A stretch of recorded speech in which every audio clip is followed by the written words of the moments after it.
in Tehran. The head of Karroubi's security team was severely beaten on Thursday, and he remains in a coma. The site blames the assault on members of the Basij militia. They support the supreme leader, Ayatollah Ali Khamenei. The attack comes as Iran stages Quds Day. Now, it's an annual day of anti-Israeli rallies. For more, let's go over live to Reza Sayah. He's monitoring the situation from Pakistan. Hey there, Reza. What are you hearing about what's going on now?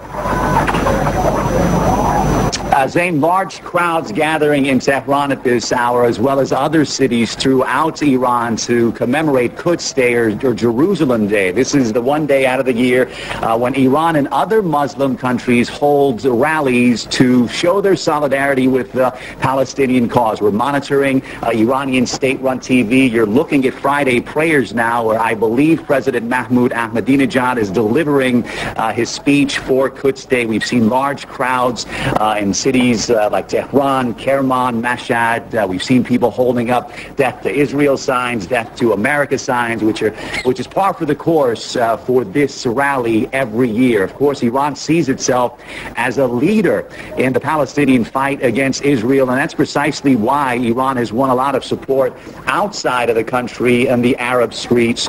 This is a big rally for them now. Last year, this rally did not go as the government planned because the Green Movement, Iran's opposition movement, hijacked it. They came out en masse and turned it into an anti-government rally, Zain. They don't want to repeat performance this year, so we're getting word from witnesses that streets are lined with thousands of security forces. They've set up checkpoints, searching people. So far, we haven't seen an overt sign of opposition supporters out. And again, we're monitoring the situation. President Ahmadinejad delivering his speech at Friday prayer, Zain. Reza, what happened to the opposition as a movement? Well, one analyst we spoke to described the opposition movement as hibernating. We certainly haven't seen them come out en masse over the past 8 months, and that has a lot to do with the brutal crackdown by the Iranian government and its security forces. But clearly, the government are still very much concerned about this opposition movement. They've used different tactics to suppress them. Clearly, they've tried to intimidate some of the figures. One of those figures is Mehdi Karroubi, the former presidential candidate, the reformist cleric. He had plans to attend this rally today, but we spoke to his family, and they told us for the past 5 days, dozens of members of the pro-government militia, the Basij, have surrounded his house, attacking Mr. Karroubi's house. We spoke to Mr. Karroubi's son late last night. Here's how he described the situation. Absolutely. They came inside of the house, destroyed some part of the house, and my dad's flat also is okay right now, but we don't know about the future.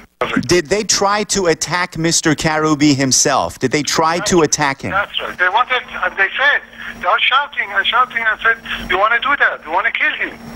Where is your father? Was he injured? No, my father is inside of the flat, and the people asked him, he leaves, and I'm not going anywhere. I'm ready to sacrifice myself. I believe on my way, and I'm not go anywhere. Have the police tried to stop them? No, unfortunately. And 2 hours ago, when they started to attack the house, they called the police. Nobody came.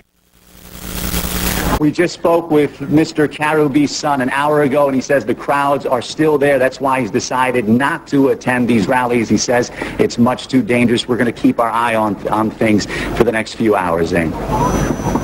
Thanks a lot, Reza.